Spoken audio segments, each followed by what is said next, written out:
大家好，我是小高姐，今天给大家介绍一个简单好吃的小菜。每次家里腌了酸白菜呢，都会炸一些解馋。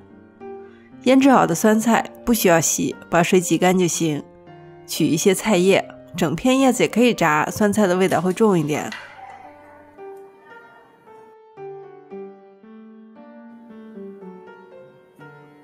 准备面糊、面粉、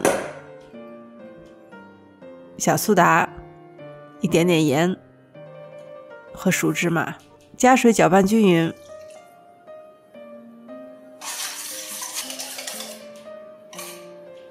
这个面糊偏稀一点，一盘面粉，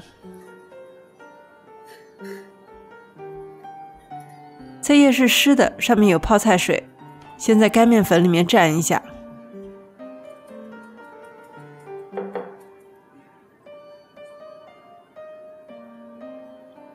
再裹面糊，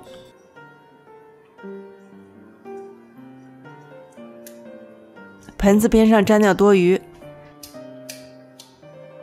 再回到干面粉的盘子里，让湿湿的面糊都沾上干面粉。这个上面糊的方法你也可以用来炸其他的菜叶，例如芹菜叶子。油温180摄氏度，下锅炸，中大火。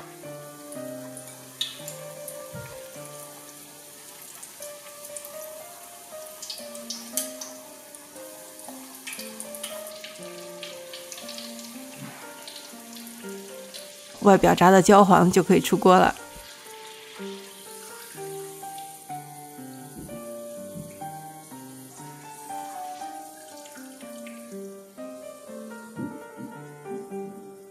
酸菜叶上的面糊裹得很薄，很容易就可以炸得非常的酥。